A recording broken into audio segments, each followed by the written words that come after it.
Hello दोस्तों, क्या आपने कभी सोचा है कि किसी मरीज़ को डायलिसिस की ज़रूरत कब पड़ती है और इसके संकेत क्या हैं? आज हम बात करेंगे इन्हीं डायलिसिस इंडिकेशंस के बारे में। पहले हमें यह जानना ज़रूरी है कि डायलिसिस क्या है। किडनी फंक्शन फेलियर की स्थिति में डायलिसिस प्रोसीजर के द्वारा मरीज़ के शरीर से एक्स्ट्रा फ्लूइड और वेस्ट प्रोडक्ट्स जैसे नाइट्रोजनस वेस्ट को बाहर निकाला जाता है। अब बात करते हैं उन दो कंडीशंस के बारे में जब किडनी फंक्शन फेल होते हैं। सबसे पहले AKI यानी acute kidney injury. Acute kidney injury का मतलब है अचानक से किडनी फंक्शन लॉस होना। इस कंडीशन में एक्यूट किडनी फेलियर 48 आवर्स के अंदर डेवलप हो जाता है, लेकिन यह रिवर्सिबल होता है अगर सही समय से रीनल रिप्लेसमेंट थेरेपी शुरू की जाए। अगर समय रहते इसका इलाज ना किया जाए तो यह CKD यानी क्रोनिक किडनी डिजीज़ में कन्वर्ट हो सकती है।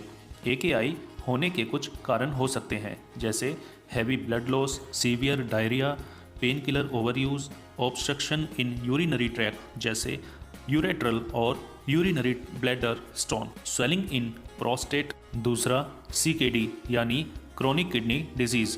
क्रोनिक किडनी डिजीज़ वह कंडीशन है जिसमें लंबे समय से चलती आ रही किसी कंडीशन जैसे हाइपरटेंशन या डायबिटीज़ की वजह से किडनी खराब हो जाती है।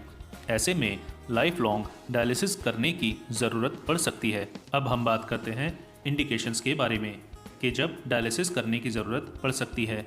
इसको आसानी से वोवेल्स की मदद से हम समझ सकते हैं, जैसे कि A इशारा करता है एसिडोसिस की तरफ, जब ब्लड में pH की मात्रा कम होती है और एसिड की मात्रा बढ़ती है, फॉर एग्जांपल मेटाबॉलिक एसिडोसिस।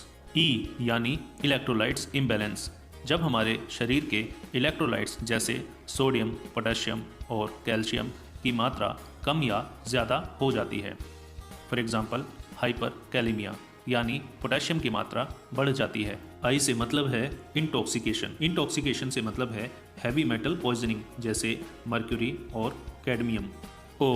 ओ इशारा करता है ओवरलोड ऑफ फ्लूइड, जब किडनी फेलियर की वजह से यूरिन आउटपुट कम होता है और शरीर में फ्लूइड्स ज़्यादा इकट्ठा होने लगते हैं, तब डायलिसिस करने की ज़रूरत पड़ सकती है।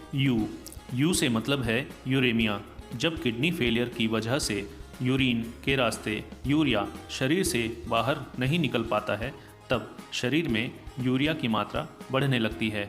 इसे हम यूरेमिया कहते हैं। ऐसे में डायलिसिस करने की आवश्यकता पड़ती है।